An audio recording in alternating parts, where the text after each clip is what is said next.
You're watching the Tesla Live with your host, Mark Cudlin.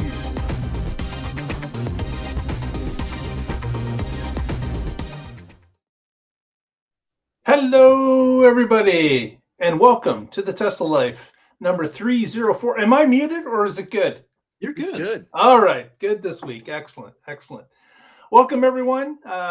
Got a great show for you this evening. But first, without any more waiting, let's introduce the panel and co-host of the show. Mr. Patrick Connor joins us from the West Coast. How are you today, sir? I'm good. Hello out there, Tesla Nation, or should I say fellow cult members? We'll touch on that later. It's all good here. It's nice and sunny. Yesterday we had our first day where we made surplus. We generated 124% of what our home used. I love this time of year before the AC has to kick on and it's nice and sunny. Although any particular day, the weather could change in the spring. It's all over the map here, but good sunny times. It's awesome. Absolutely. My air's been on since I got back. Had to turn the heat on too. Yeah, that's the worst when you have to run. That's right. AC part of the day and the heater the other part of the day. Right. And then I got my power bill. You're using energy upon energy. Right. And that, of course, is $3. Mr. Casey Green joining us from. Are you still undisclosed, or can we say what state you're in currently? I'm back in Charleston. Back in Charleston, South Carolina, where they now, I understand, have 12 superchargers since you were gone so long and have come back. They have, I think it's 8. Could be 12. And then they have another one coming up at an old mall, and in a place that I think they should have put it somewhere else. But I'm thinking they probably take what they can get at this point. Yeah, lovely small business, limited government enjoying town. Actually, I see a lot of people are moving from Florida to South Carolina because of taxes, insurance, and land the insurance costs. is not as radical. Yeah, exactly. So and the politics are a little more to the center right than whatever the hell's going on right now in Florida. Exactly. Hello to Just Saying, Roger and David, who have joined us in the chat. Let's move on to the first story of the week. And Patrick's got a little bit of a cult to tell us about. That's right. Yes. So there is a new, I don't know if you call it, documentary out there. It's from Vice News, and it's called Cult of Elon. And it's about an hour and 7 minutes long. Yeah, and I think hour 7. Yeah, it's interesting. So from the title, you can tell they're taking a certain slant on this, and they talk to a lot of Tesla fans, some from our community that you guys would recognize. Galileo Russell's in there. Farjad. There was someone named Ash Martin who I hadn't heard of, which was a great person on there, and I'm now following her on Twitter. And great positive attitude about how Tesla's really doing the right thing for the future of humanity.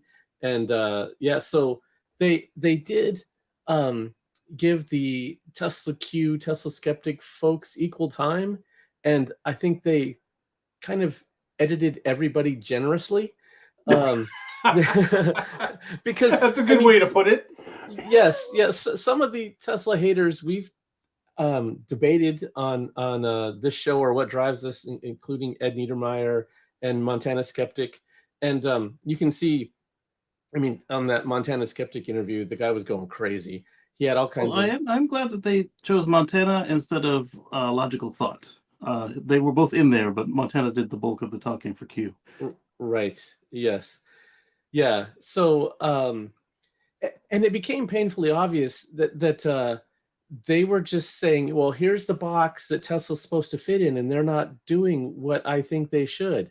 And so it's like, okay, just because they're not doing the same thing that Toyota does, you don't know how to value them, and so you think they should be worth less than they are, so you're shorting them, but you're wrong, and you've been proven wrong multiple times. The Tesla doesn't fit into that spreadsheet cell, or that model that you have for what they should be in your head. And so it was interesting because one of the few accusations that I will give them credit for is that sometimes when they put out these negative slants, people who are Tesla fans throw ad hominem attacks at them for it. They don't say, "You're thinking about that wrong here. Let me help you correct." It's like, "You're a horrible person," and I can kind of understand that. Here's where you can shove your opinion.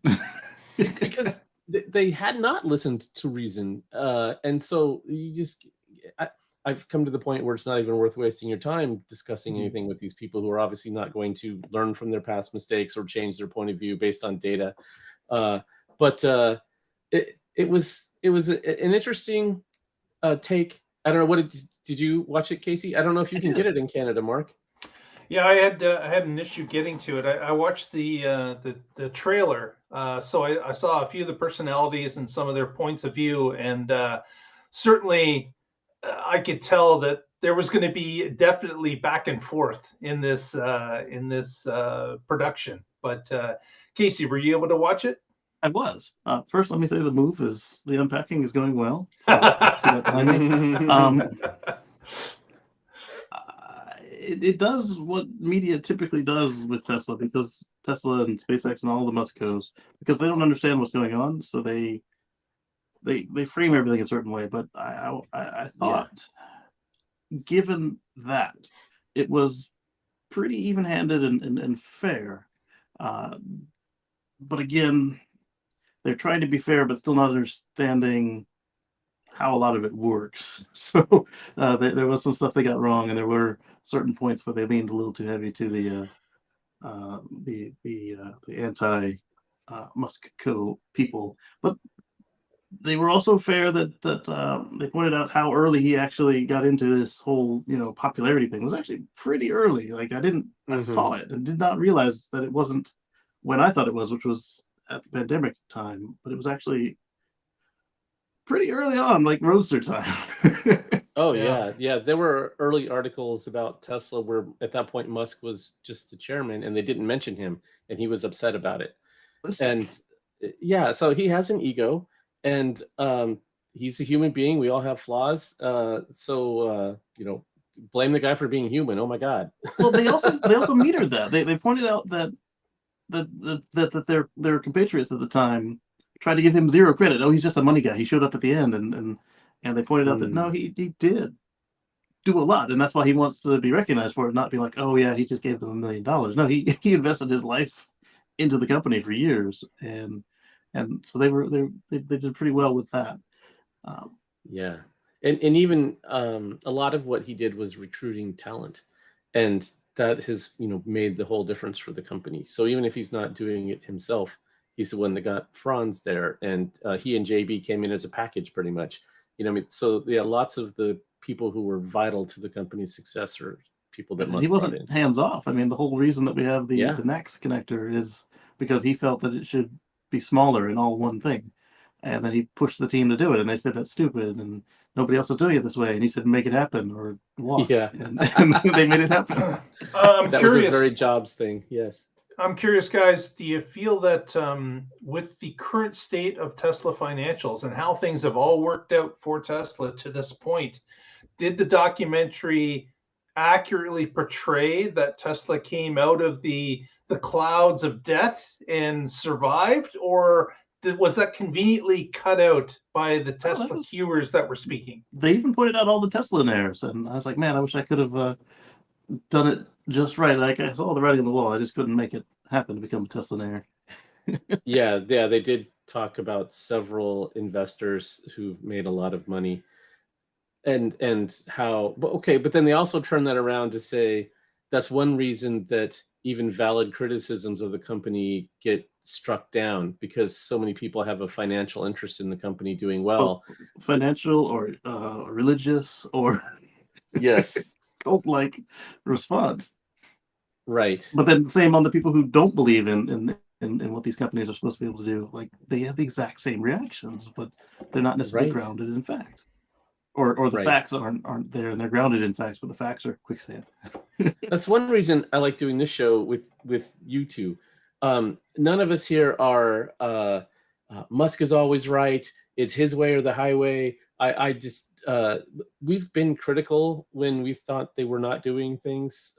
We talked about that a lot during COVID, how he was a COVIDiot and his anti-mask stance was stupid, and yeah, and so I think we fairly criticize. I don't think we're brainwashed cult members, Right. and I hope that our viewers recognize that and take this.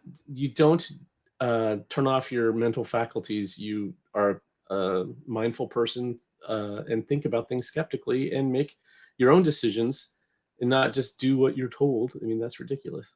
That was another thing they touched on in there, is that for folks like us who try to be moderate and keep an open eye, the razzle dazzle is kind of blinding, and not just for us.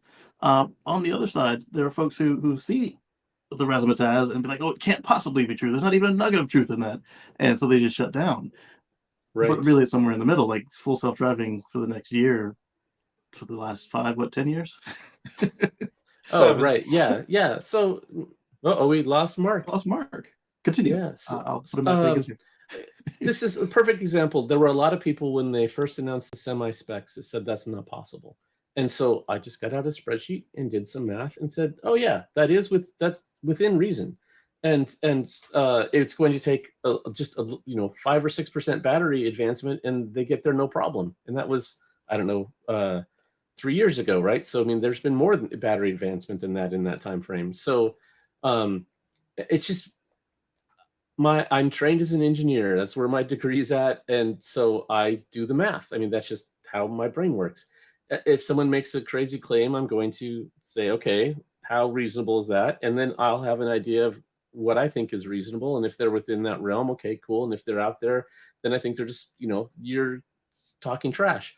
And even with full self-driving. So, I mean, we've talked about that on the show. I've done the math, and I think that by 2027 it will absolutely be here. But that's not next year. But that's looking at how many corner cases are there, how many can they resolve per year, and doing some speculation. It's obviously conjecture, and everybody can have an opinion. And I'm not going to say mine's right just because I put it in a spreadsheet. That's ridiculous. But it gives me. You've been pretty good so far. Yeah, and because I'm not just pulling something out of the air, and it's not just a total random guess, and I'm at least trying to do some analysis to put something behind it. And so, when I hear Musk say it's next year, I hope he's right. But I'm also not just going to believe it because he said it. That I have a reasonable expectation of 2027, and anything before that is upside. Yeah. There were also a couple of my friends that were in there, like they made like little cameos, didn't know it. I texted them, oh, like, hey, cool. Is that you? And they're like, no, it can't be us. And then like they showed up again later at the end of the show. I'm like, that's definitely you. And did they see it and they confirm it is? I gave them the link, so hopefully they watched it. I'm curious what they think. Okay. Yeah. Cool. Very cool. Yeah. So it's obviously it's something worth watching just to see both sides of the picture. But what I don't understand with the Tesla Q people is that enough time has passed that a lot of their arguments, as Patrick said, their view of the company doesn't fit in the box that they have on their spreadsheet. You think they would have learned by now? Like it's been a long time. A lot of people that were betting against Tesla in the stock market lost their shirts over this. Like there's got to be people that understand what happened. And that Tesla is not the same entity that they want to shove inside that spreadsheet box. It's something different. That's where they brought on Mr. Spiegel and Logical Thought, aka, and and the shorts, all in the same 30 seconds, because they're like, hey, here it is, 2022, 2023, whatever they published it at, and here you are still saying that they're all smoke and mirrors, but yet clearly. Yeah, they're a significant portion of the auto industry. Who remembers the early days of the Model 3 with people taking pictures of parking lots with rows of Model 3s and then saying that Tesla was hiding the cars because they couldn't sell them? Like, I don't know how many pictures we saw of that, and it was just insanity. But that's what people, when you're slanted to a certain view, and you're thinking Yes. that the whole world is this way, you know, or what's the saying? When everything, when you think You're a everything's hammer? a nail, you want to hammer it. Like that's all there is, because you were in the mindset that I'm looking for nails. There's nothing but nails, and that's what they want to hammer. So it kind of pollutes their mind and their decision making. A good example of that is they brought up the battery swap demo, and then they said it never happened. It totally did happen, but because they were actually kind of on the right track, it was a ploy to get the card credits, but it was also real. But it was made super inconvenient. You had to schedule it in advance. You had to come by at the right time. You had to swap your battery. You had to come back, swap your battery back again. It wasn't like it was shown on stage. As far as speed and convenience, but it was real, and it did last a quarter, Patrick? A few months. It didn't last long. For me, that's a perfect example of. I thought the carb credits were ridiculous. The way they had them structured, that they heavily favored H2O. Hydrogen fuel cells. Yes, hydrogen fuel cells. Thank you. I couldn't get the words out. And it was like 7-1 over EVs.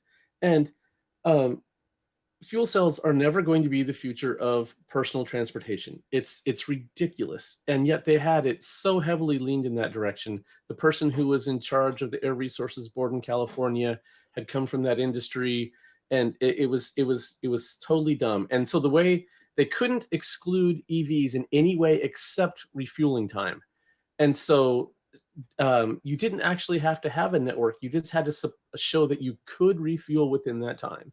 And so Tesla's public demonstration met that requirement. And then they were able to get equal carb credits as hydrogen, which is what they should have had in the first place. Yeah, so I think they had to actually do it. And that was why they did it for as long as they did it.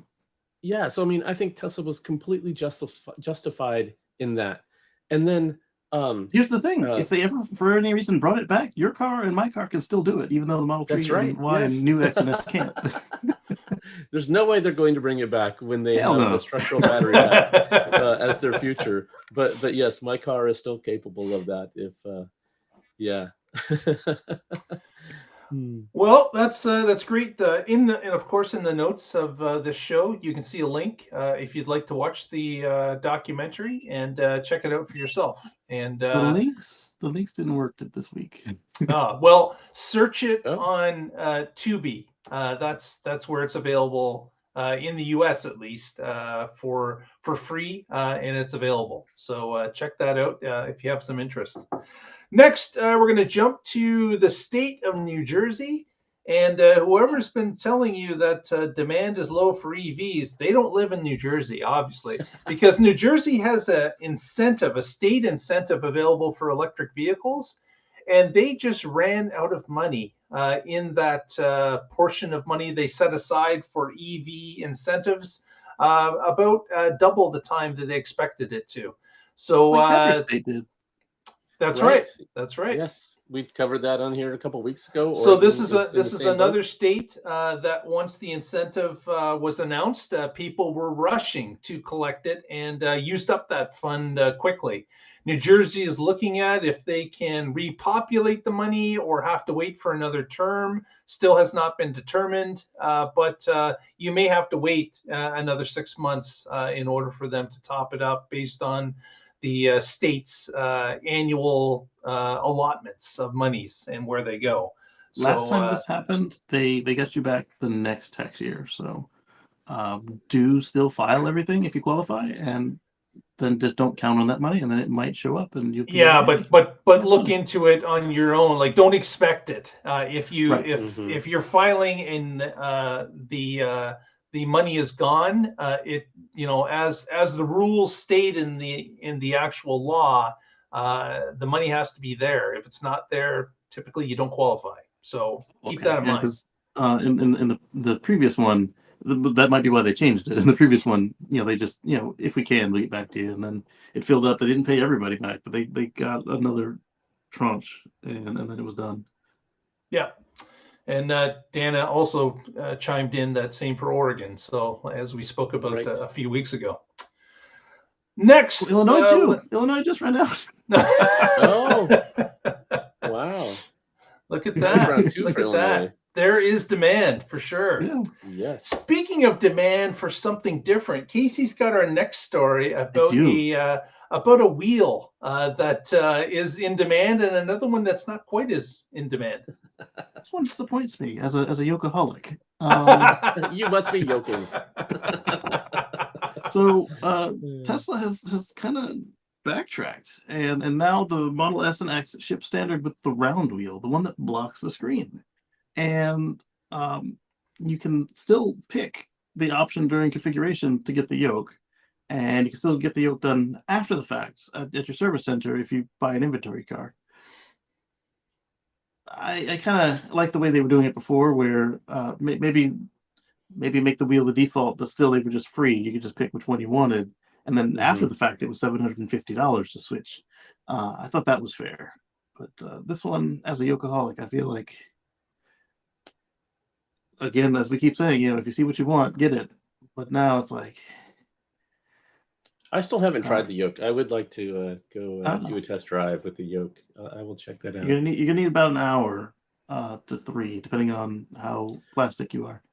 And right, yeah, like the first 10 minutes you're going to hate it, and if that's how long your test drive is, well, then you're going to leave with the impression that it's just horrible. But yeah, I see your point, Casey. I'll tell them that I need a 3-hour test drive. Yeah, this is what I used to do, and get it on the Friday before a 3-day holiday, and then you're just stuck with it. Oh yeah, I don't know if the local Tesla store will let me do would that. allow that. Yeah, I did it about 4 times. Oh, nice. Okay. Yeah. Now, Casey, is if it defaults to the round wheel now, and you go and select the option of changing it to a yoke, is there an additional charge? $250. So Yeah. it's not $750, but it's still. Yeah. I think it should be free because you're getting less material. Yeah, I think so too. Less atoms. If all it is a wheel, and that's the only difference, I think it should be. I think it should be the same price. It should be free. But obviously, with the number of switches that they got when they did offer the ability to change your current yoke to a round wheel, the amount of people that must have got on board with that immediately must have been overwhelming.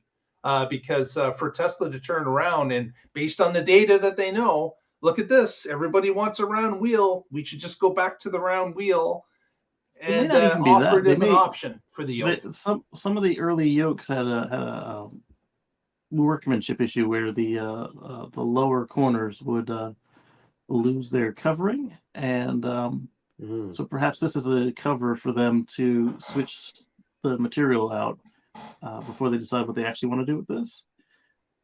Maybe. But the other thing is, for all the people cheering, it's not any better than the yoke in any way, except that it's got a top. You still have the capacitive touch turn signals. You still have the horn button capacitive touch. But just like before, you can still palm the right-hand side, wherever it happens to be in the turn, and you get a horn. And the airbag module is not a horn, and you still get Or stalks. if you're confused in the middle of a turn, you signal and it beeps. Just palm both sides of the wheel, and you're good.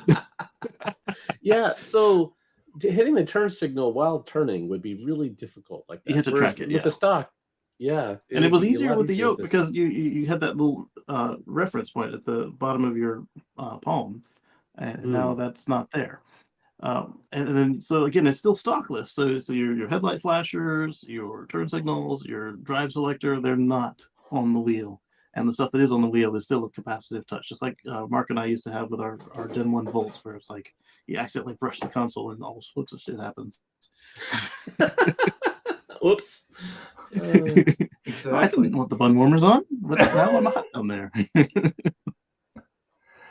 Well, that's interesting, and we'll see if Tesla makes a change as it moves down the road. But note to David Watts in the comments.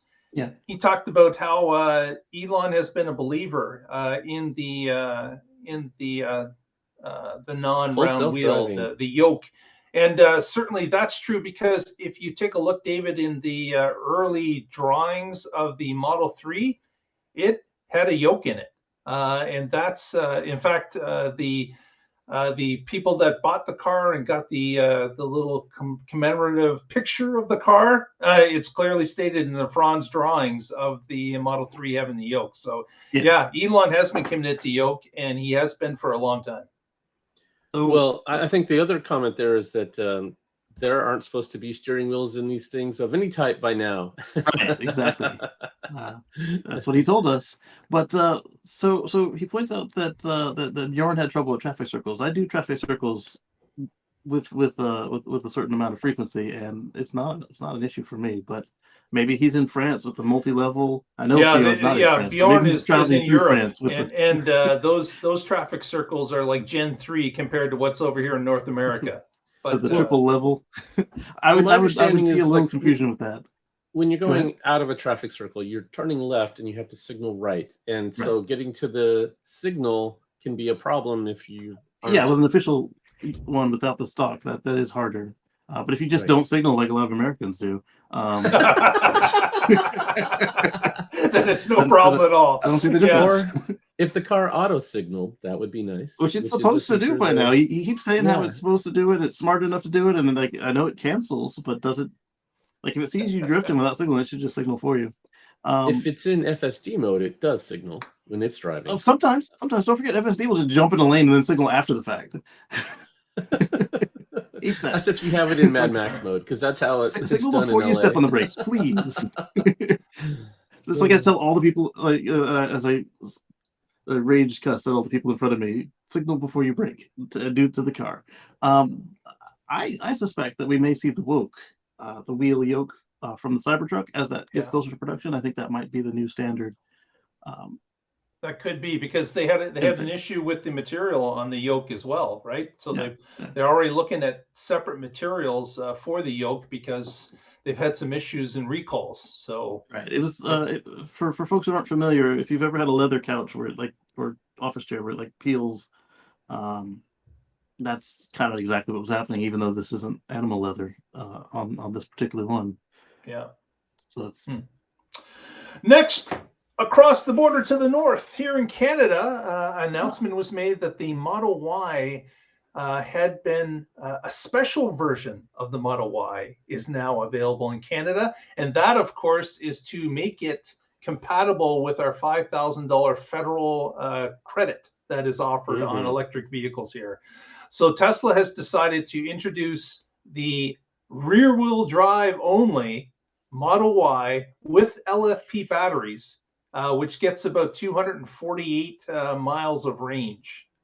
So just under that 250 mark that Elon likes to quote. And actually, this car was available at one time for a short period of time until Elon nixed it and said it has to be over 250, and they stopped selling it. But the great thing about this this car rebate is that once you've got a base model that's under the $60,000 Canadian mark, that means the models that are above it, in such case, the all-wheel drive, regular battery, that becomes eligible for the credit as well.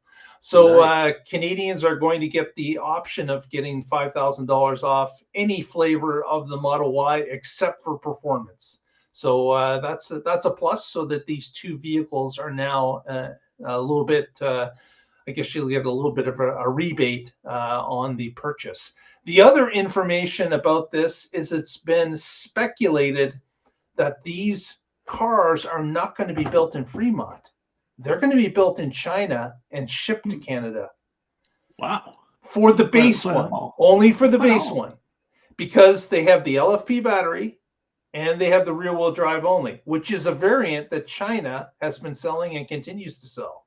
The whole time. So they don't have to train anybody in Fremont or Texas to do it. That's right. Or slow down a line to have it working solely on this lower volume car, because they suspect that it will not sell as well as the regular all-wheel drive Model Y here in Canada. You guys nerfed Model 3 that had like a 200-mile range or less. Exactly. Exactly. And you could never upgrade it.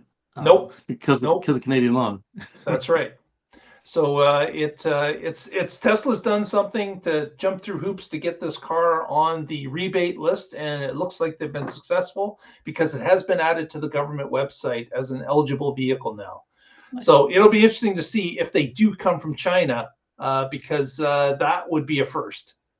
In that same vein, the Model 3 Classic is back. In Europe, you can get the Model 3 long-range rear-wheel drive. Not in Europe, only in the UK. Oh, sorry, only in the UK as a fleet purchase. Yeah. So business fleet. So Mark, that is interesting. Do you think it will be off menu versus right there on the website? Well, it can't be off menu if it's going to qualify for the credit. Yeah, the regulators have to find it. It has to be on the menu. But I can guarantee you, just like the Model 3, it won't be the default selection when you come to the screen to order the car. You'll have to choose a drop down and choose the other one. But the China aspect's kind of interesting. That's something that I wonder if that will have some extra regulatory things that they'll have to jump through. This car contains 100% Chinese content.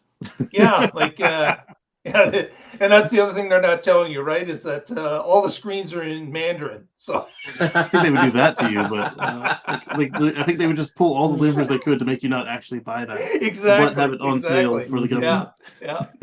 That would and every time you say "damn Mandarin," it says "should have bought the all-wheel drive." Yes, that would be fun. That would be fun and infuriating for certain people, for sure. Next, Patrick's got a story about an update about Giga Texas and their possibly now lower CapEx costs. That's right. So this story comes to us from Tesmanian and is titled Tesla Giga Texas Battery Factory will enable 70% lower capex per gigawatt hour than industry norm. And so this is an article that covers the update that Drew Baglino gave during the recent Q1 update. And this was a question that was part of the retail investors' questions, and he gave a long answer to it.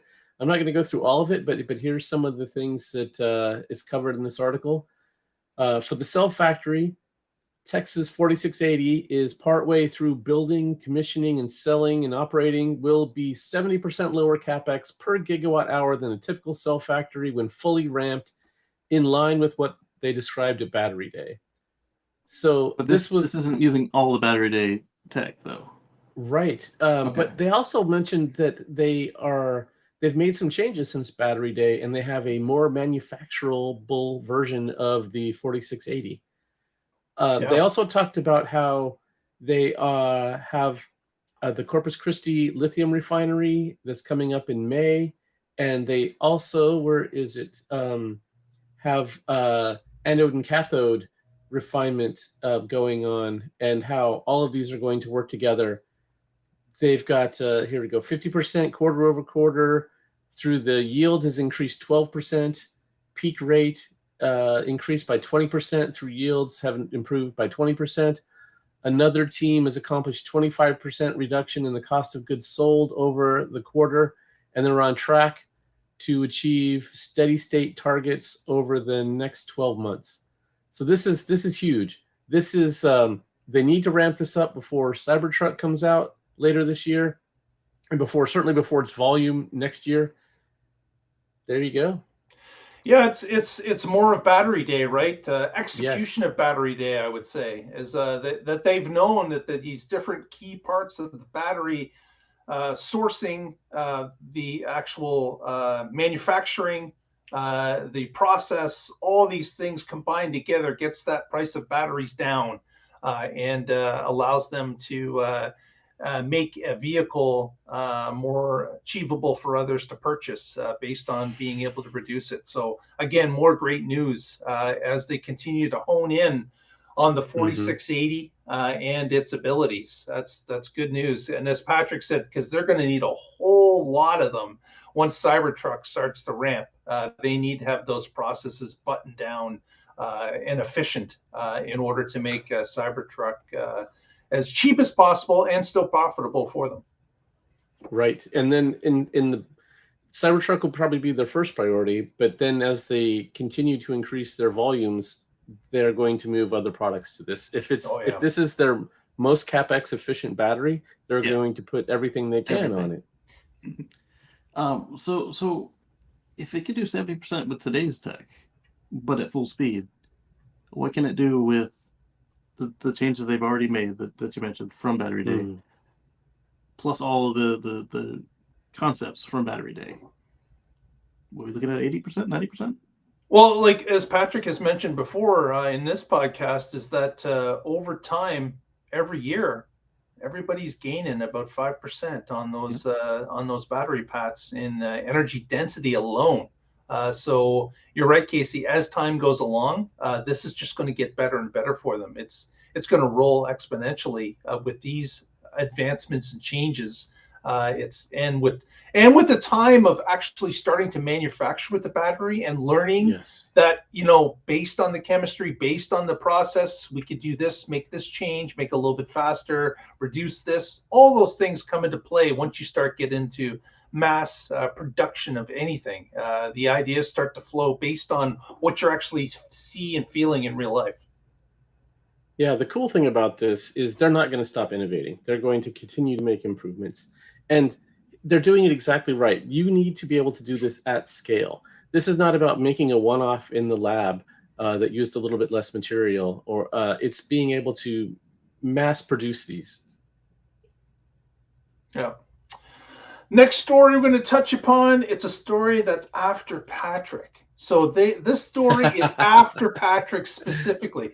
Patrick has a you both have unlimited. That's right. Yes. It's both. It's after both of you, and we want to see if you're going to budge, because now Tesla's saying if you buy a new S or X, we'll give you 3 years of supercharging. But if you're trading there's more.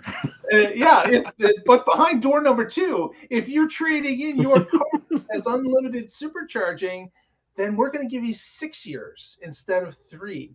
But wait, there's still more. You don't even have to give us the car. You just trade in your supercharging, and you can keep both cars. You can keep the car, because we don't care about the car. We just want to get you off the books for supercharging for life.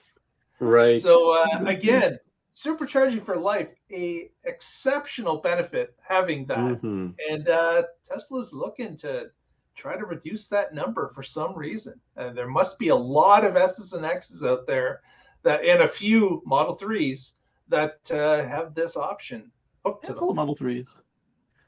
So back to my third summary and tell you why they want me off of it. Trailer pulling. That's why they want you off of it. Supercharging total for life so far is 21,405.23 kilowatt hours. So 21 megawatt hours. Wow. Patrick, you're nowhere near close to that, are you? Oh, no. My lifetime usage is probably, and most of that is done in my garage, is probably below that total. Yeah, no, that was just supercharging. Like, if you want all of my I know. I mean, your supercharging total is more than my more than your lifetime. Total. Yeah. So I've done a couple trips down to San Diego, and I've done a couple trips around the state where I'm supercharging. But for the most part, I just charge at home.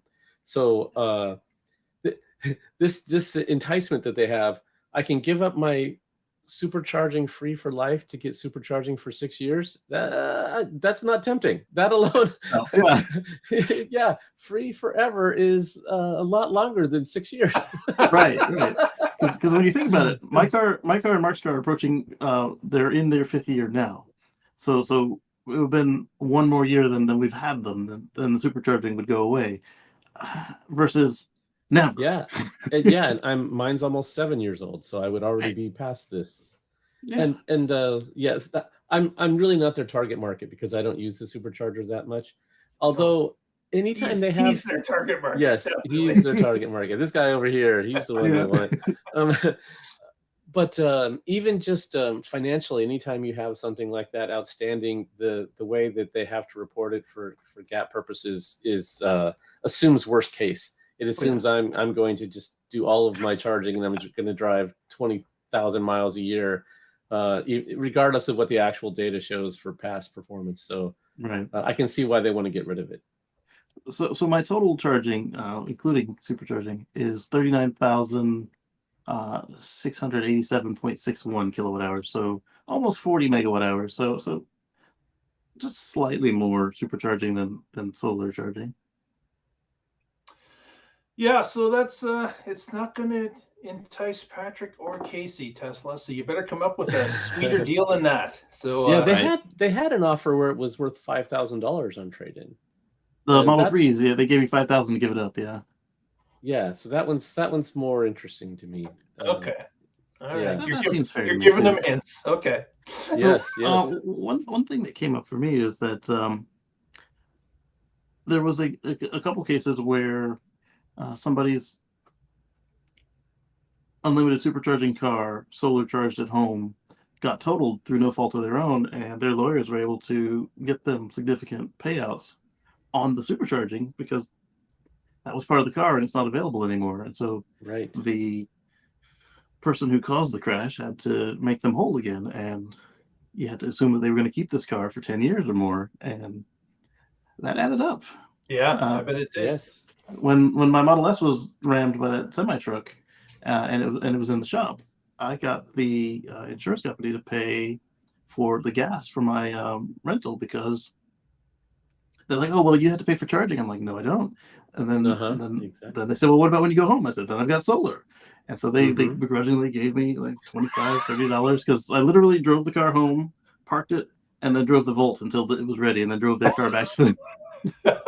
So it wasn't much gas, but it was the principle of it. No. The insurance companies are going to try to pay you as little as possible, and all these things that are intangible in ways have a value that you have to put a dollar amount on it and then fight for it. It was substantial because they don't offer it anymore. That was literal free fuel. Right. Yeah. I have supercharging for life. If somebody totals my car tomorrow and I have to buy one that doesn't have that, I want to be compensated in some way. And if it's especially if it's their fault completely, they better pay. Yeah. And just like you, me, and the people who were compensated already, we both have solar at home, and we mostly charge at home. And well, other than my supercharging, you can't see mostly, Casey. Yeah, 45% charge at home. Next, let's go on to the Tesla app, which of course has been modified again a little bit. So the newest version of the Tesla app now gives you the ability to do some trip planning. You can now go to your location area, and it's not as robust as a car yet, but you can go to the location area, and now you'll see in the search bar at the bottom, the word navigate is in the search bar. So you can just type in a city name, pull it from the list, or a combination of that, and it will do your trip planning for you and show you the route to take, the supercharging stops, the amount of time to stop at those locations, and they'll even show you the amenities around that particular supercharger that you're taking a look at. So again, it's not perfect yet, but again, as we've mentioned on this show several times, that we believe that once Tesla started to bring other EVs into the mix for their superchargers, that they would make the experience as seamless as possible for those newcomers, as well as Tesla owners that may want to use this when they're not in the car. So it's a great little feature add, and I believe there's more coming to this as time will move along. Plus, the more portable they make the code, like if it runs on your phone, runs on the car, runs on the legacy cars, and they can just say, "Hey, throw me a navigation module." If they can just do that, it would save them manpower. So, and then of course the consistency of the experience, no matter where you are, it just works the same way. Yep. Yeah, I just plotted a 3,000-mile trip, and it did it all right on my phone. There you go. It's going to take me 2 days to drive it, but he's leaving right after the show, folks. It's on Android now? It wasn't when I checked earlier. Yes, it is. Cool. And of course, the version is 4.20.69. Of course. Elon the man-child. Next, Casey's got a story about California and what has happened there. A nice little improvement. So they've hit their EV target ahead of schedule. Yeah. And this one's coming from Electric, and they pointed out this is not the first place to do so, and they won't be the last. I want to say that Norway was, if not the first, they were one of the first. I think they were the first, just because Norway and EV. It's right? Norway, yeah. So their target was 2025, and it was set back in 2012. And that's the part that I find most amazing about this is they set this target in 2012. So over like a right decade when the Volt ago, and the Leaf just and hit. yeah, and there was not a whole lot of data, so it was really hard to actually be able to plot. We've seen this, with an S curve, where that hockey stick happens can radically move dates, and if it's a little early, a little late, you're going to be way off. So the fact that they were over a decade ago, they were within a couple years, that's great. And of course, I'm happy to see it's early, and you can't have if you make predictions. That are too early, people are just going to discount it as crazy. So this is a great prediction.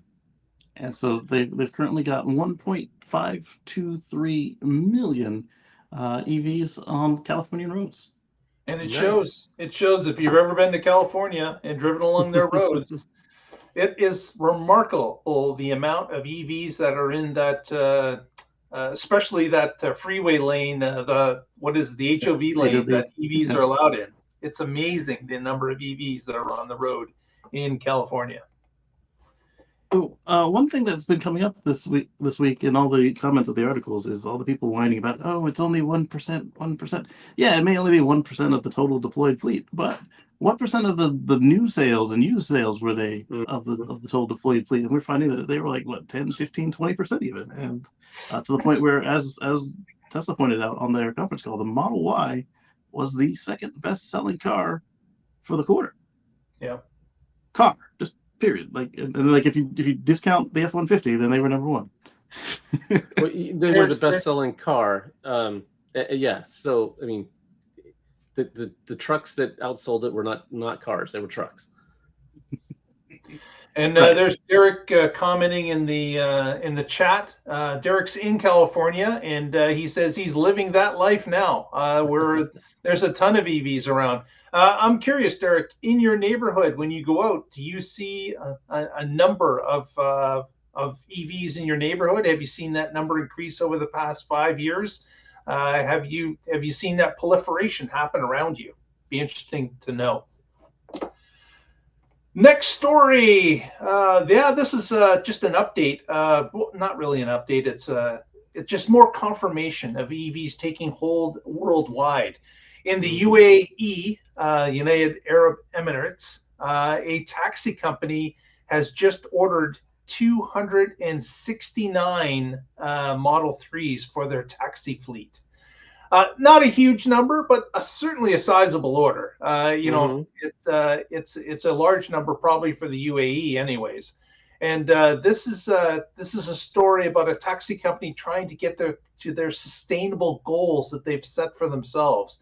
They want to be 100% electric vehicles in the next 4 years, and this is going to get them to 80%.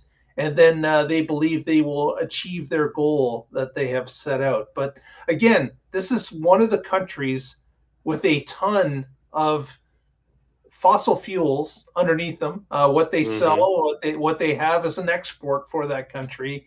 And here's a country that some of the people in it are saying, you know what, we need to be sustainable. We need to move off of fossil fuels now. And I'm willing to put my money where my mouth is and move my taxi company away from fossil fuels. And I certainly give my hats off to this group that has decided to put their money where their mouth is. Oh, Norway did this too. They're one of the largest producers of oil in the world, and what do? EV taxis galore. So my question here: what happened to all those Lucids? Are they just going like all the Princes, or did they like just stockpile them all? Because you would think they're not taxis. They're not taxis. Well, I mean, Benzes are taxis in Germany, so what's wrong with the Lucid being a taxi in UAE? Well, it's probably economics. When you look at 269, the bill for Lucids or Model 3s, probably a big difference. Wherever they're keeping the Lucids, it's probably not subject maybe to 300-400% difference. Right. It's probably not subject to airport luggage and right. Yeah, I bet you they might have a few Lucids, and you pay a premium to get those. So those are not for the and driving the taxi around randomly picking people up. And then you mentioned that this was 80% of their fleet, And I'm guessing that the other 20% are high occupancy vehicles, vans and things for a larger group that wants to get a taxi somewhere. And it'll be nice when we have more form factors of EVs that can address those. Yep. Form factors with some range. Yes.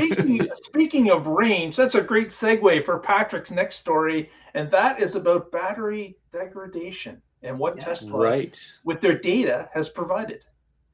Right. So yeah, we talked about battery production. Now let's talk about battery degradation. Again, this story comes from Tesmania and is titled "Tesla Vehicles Experience Just 12% Battery Degradation Over Lifespan." So Tesla has released this data, and they show how vehicles are degrading, and this is to be expected. In fact, this has been one of the FUD factors that people say, oh, you're going to have to buy new batteries every 3 years, which is ridiculous. So it's nice to see Tesla putting out this data to say, yes, there is some degradation, 12% over 200,000 miles. That's what you can expect. And of course, that's an average. Some do a little better, some do a little worse. And they have their standard deviation in there. And you can see if, I don't know if Mark's sharing the. It's sharing. Yep. Yeah. So on the screen right now, you can see my actual car. So this is my Tesla Model X. I have the 90D. The 90 pack they've released data in the past that compared the 85 to the 90. And the 85s are faring better. The 90s are degrading a little bit faster. And you can see 85s and the 100s both outclass the 90 in every way. Yeah. So I have about 9.5% degradation. And you can see I'm just over 6.5 years old, and not as many miles as Casey has. I don't have the mileage on this one. Nobody has that many miles. Yeah. Apparently, according to Testify, one other person has the mileage I do. Oh, there's Casey's data. Yeah, so 12% on average for 200,000 miles. Mm-hmm. That is a fantastically good figure. A lot of people were really scared about the battery being warranted for 70% over a time period. That's so much better than that. And that of course is the older cars, right? It's the Model S and X. Interesting to see as to what happens when they start collecting the data from our Model 3s as they're now approaching 5 years old. That would be interesting to see. Is it going to change that 12%? Is it going to go up? Is it going to go down? What will the average do when you start looking at the Model 3s and Model Ys as time goes along? I think it'll get better because you guys have better batteries than my 100. Yeah, David's asking me this question here. How am I determining my degradation level? I'm using an app called TM Spy, and it gives you a whole lot of data about the vehicle. And one of them is battery capacity. So that's what I'm using. And then there have been a few times where I've charged to 100% before a road trip. And so I'm also looking at that. And it's right in line with what TM Spy has been telling me. So most of the time I only charge to 70 or 75%. And I collect the TM Spy data at the first of every month. So I'll be collecting the data soon next week. And every time I get a software update, I also collect it then too, just to see if the software changes the number drastically, because they have adjusted that in the past. And some users of Model S, certain packs, they made some significant changes. And some owners got pretty upset because they reduced the range. And some of them even filed a class action lawsuit and got a small settlement for it, which Tesla knows. They collected the data on these batteries all the time. And if they're reducing the range, there's a very good reason for it, right? You've been overstressing them, causing to degrade too fast. And so they're not just doing it arbitrarily.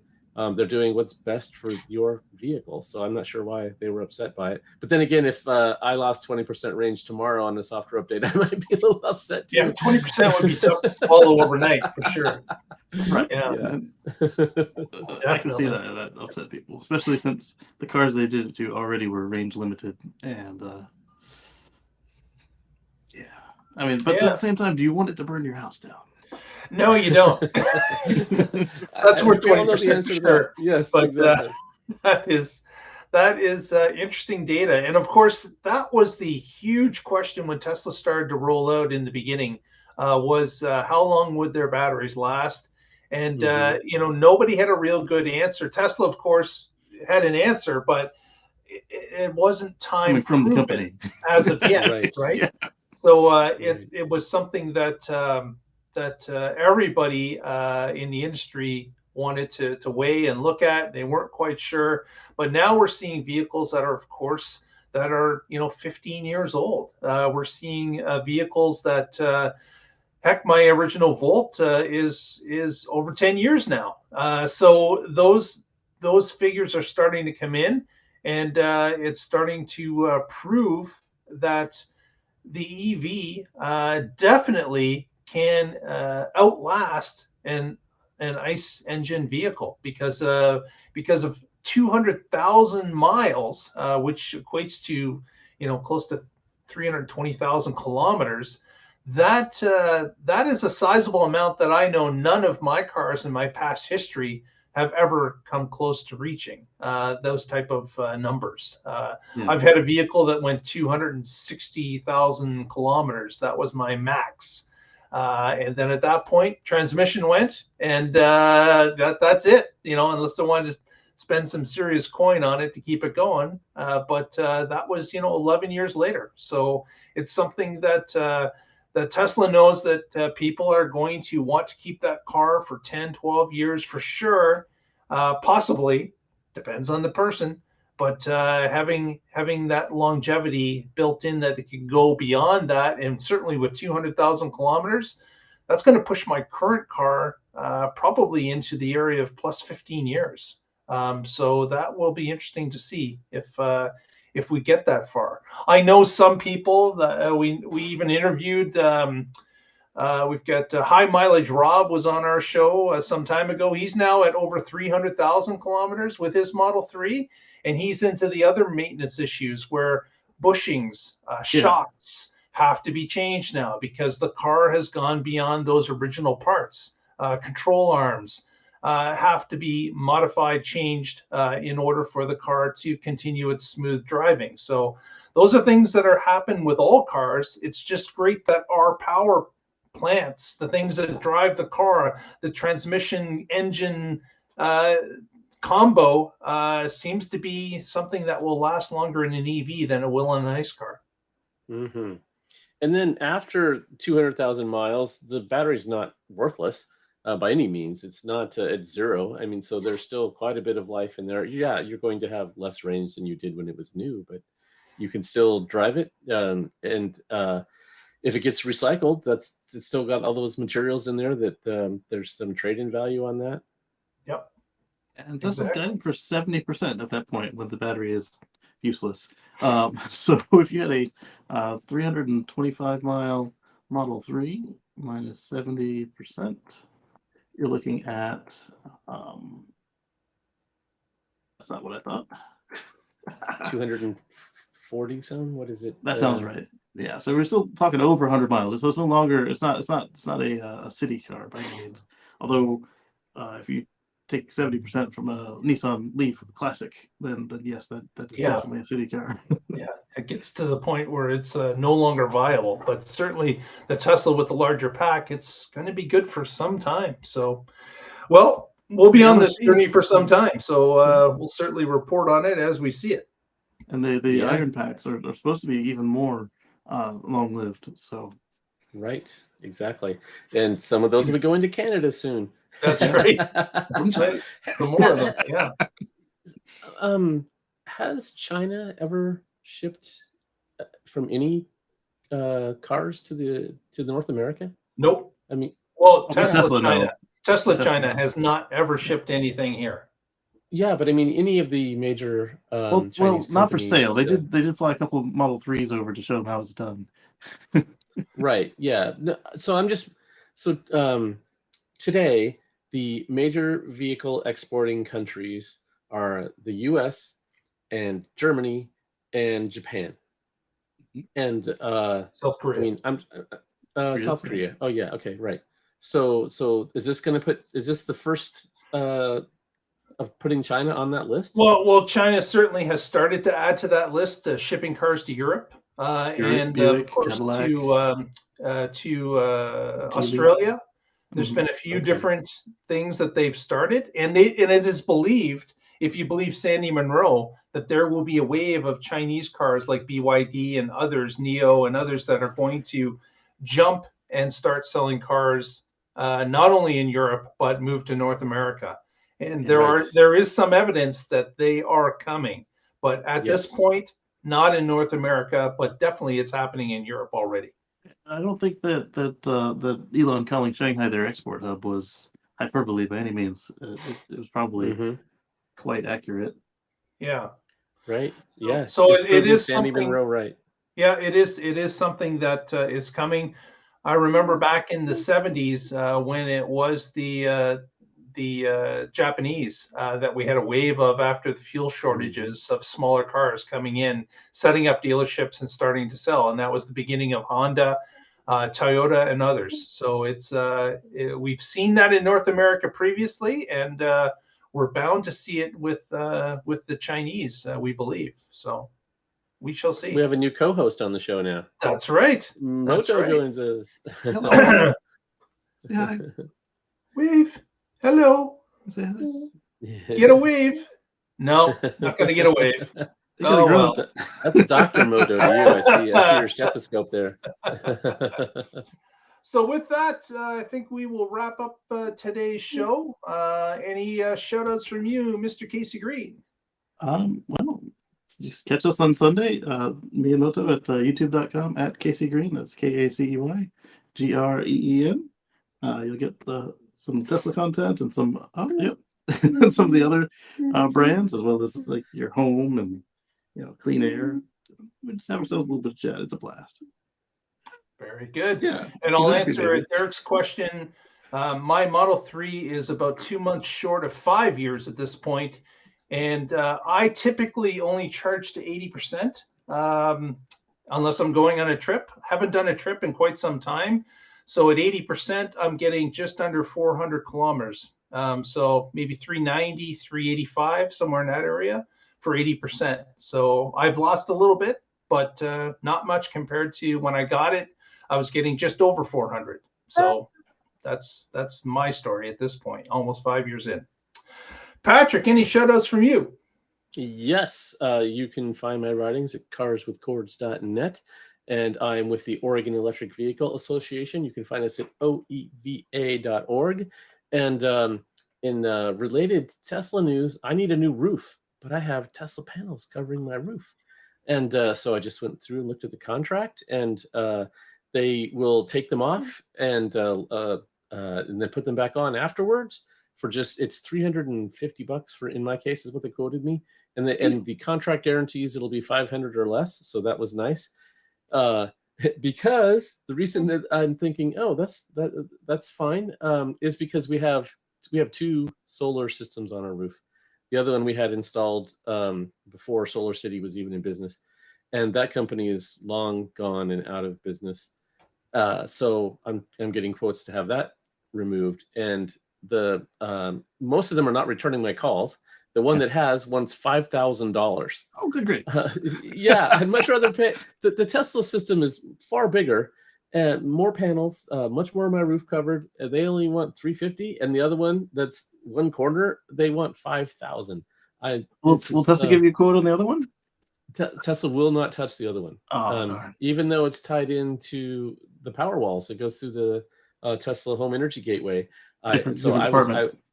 Yeah, they just said no. That's not ours. We don't do that. And I was like, oh, I'll pay you double. Come on. No, not gonna do it. Really, yeah, like, hey, we'll sell you a nice solar roof. It might be worth it to expand and just at that make price, it all absolutely. Tesla. Yeah. Then you can go up and just throw the panels off the roof. You don't care. Yeah, for $5,000, I might just get the ladder and go do it myself. Make sure you rent the safety equipment. Oh yeah, definitely. Yeah, definitely. I have a steep roof pitch too, so that's always fun. Yeah, exactly. So that's the project for this summer, and I'll be giving you guys plenty of updates on how things go. Get a quote on the solar roof, just for giggles, and I'm curious if it's Well, enticing. so we have a 15-year. Tesla no longer offers these, but way back when I got our solar panels from Tesla, we got a power purchase agreement, and it's a 15-year power purchase agreement. Yeah. So I mean, that was a sweet deal. We got the state incentive, and we got they were running a special at that time. We got $1,000 from Tesla, and I didn't pay anything up front, and Nice. and all I do is buy the electricity that it generates. So I was like, okay, you're paying me, and I get to buy electricity cheaper than I do for my utility, and pay less for it. I mean, and then when the lease is up, it's all yours. So I was since I had the contract out just recently, I was looking at that because I was curious, and it says at the end of that I can opt to renew the contract, or I can opt to buy it out at a price to be determined. But it's going to be fully depreciated, so I don't know how much that would be, or I can have them come out and remove it, and so it'll be interesting to see how that plays out. Yeah, you've definitely got some options to think about as you approach that 15 years. Yeah, and so that's coming up in 2026. Yeah, so my current solar company is also a roofing company, so hopefully it'll be a lot easier to get them to just do it in one swoop. Yeah. Here's Yeah. hoping. Exactly. Knock on wood. Well, with that, we want to thank everyone that's been viewing. If you haven't already, please give us a thumbs up in the video. Press that subscribe if you haven't already, and join us next week as we get together and find out what's happening in the Tesla life. Patrick's forgotten something. Goodbye, cult members, and remember to live a future free from fossil fuels. There we Cult go. mission, baby.